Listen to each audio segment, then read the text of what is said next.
My fellow Americans, once upon a time, a few years ago, there was a city in our Middle West which was threatened by a destructive flood in the great river. The waters had risen to the top of the banks. Every man, woman, and child in that city was called upon to fill sandbags in order to defend their homes against the rising waters. For many days and nights, destruction and death stared them in the face. As a result of the grim, determined community effort, that city still stands. Those people kept the levees above the peak of the flood. All of them joined together in the desperate job that had to be done.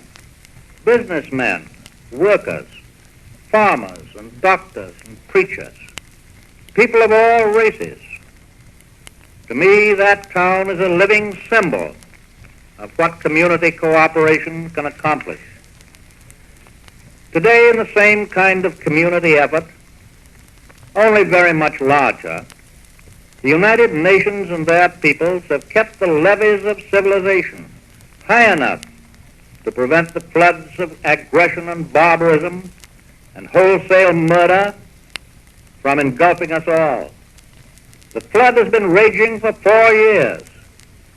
At last we are beginning to gain on it, but the waters have not yet receded enough for us to relax our sweating work with the sandbags.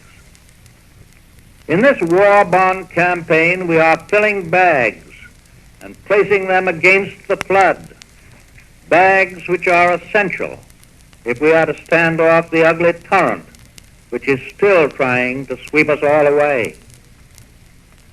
Today it is announced that an armistice with Italy has been concluded. This was a great victory for the United Nations, but it was also a great victory for the Italian people. After years of war and suffering and degradation, the Italian people are at last coming to the day of liberation from their real enemies, the Nazis. But let us not delude ourselves that this armistice means the end of the war in the Mediterranean. We still have to drive the Germans out of Italy, as we have driven them out of Tunisia and Sicily. We must drive them out of France and all other captive countries, and we must strike them on their own soil from all directions. Our ultimate objectives in this war continue to be Berlin and Tokyo.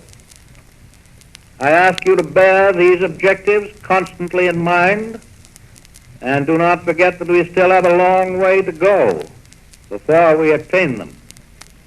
The great news that you have heard today from General Eisenhower does not give you license to settle back in your rocking chairs and say, well, that does it. We've got 'em on the run. Now we can start the celebration. The time for celebration is not yet. And I have a suspicion that when this war does end, we shall not be in a very, very celebrating mood, a very celebrating frame of mind. I think that our main emotion will be one of grim determination that this shall not happen again. During the past weeks, Mr. Churchill and I have been in constant conference with the leaders of our combined fighting forces.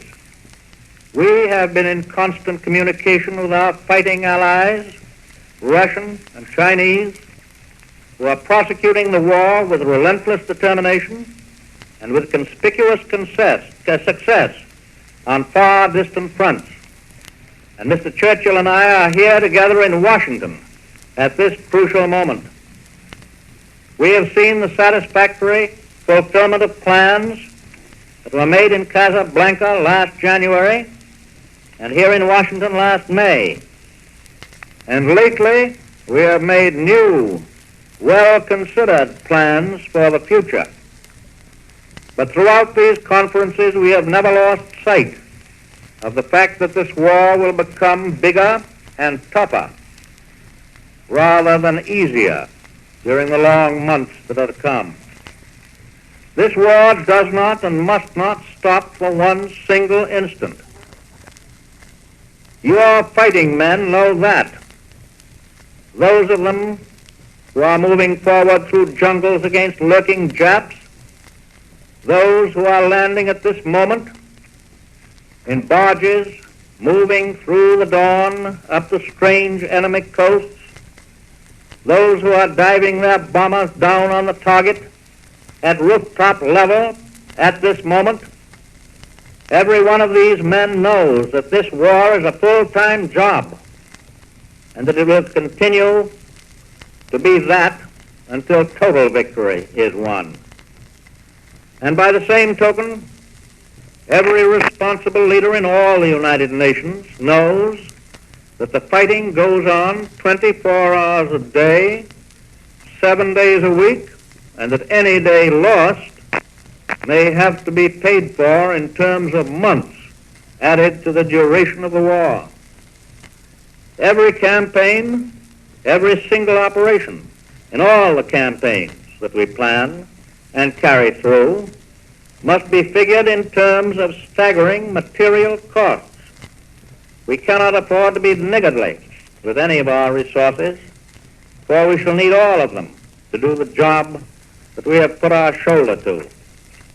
Your fellow Americans have given a magnificent account of themselves on the battlefields and on the oceans and in the skies all over the world. Now it is up to you to prove to them that you are contributing your share, and more than your share. It is not sufficient simply to put into war bonds money which we would normally save.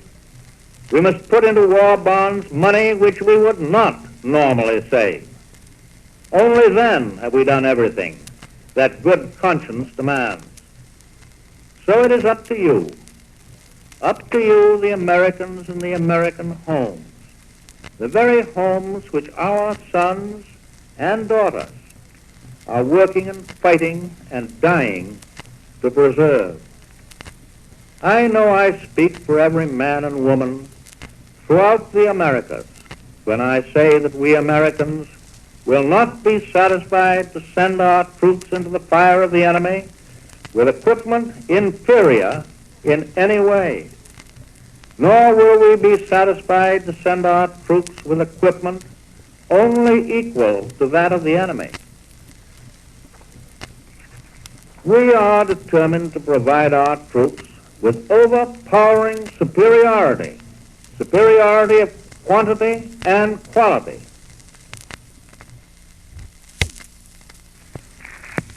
In any and every category of arms and armaments that they may conceivably need. And where does this our dominating power come from? Why, it can come only from you. The money you lend and the money you give in taxes buys that death-dealing and at the same time life-saving power that we need for victory. This is an expensive war, expensive in money. You can help it, you can help to keep it at a minimum cost in lives. The American people will never stop to reckon the cost of redeeming civilization. They know there never can be any economic justification for failing to save freedom. And we can be sure that our enemies will watch this drive with the keenest interest. They know that success in this undertaking will shorten the war. They know that the more money the American people lend to their government, the more powerful and relentless will be the American forces in the field. They know that only a united and determined America could possibly produce on a voluntary basis so huge a sum of money as $15 billion. The overwhelming success of the second war loan drive last April showed that the people of this democracy stood firm behind their troops. this third war loan, which we are starting tonight, will also succeed because the American people will not permit it to fail. I cannot tell you how much to invest in war bonds during this third war loan drive. No one can tell you. It is for you to decide under the guidance of your own conscience.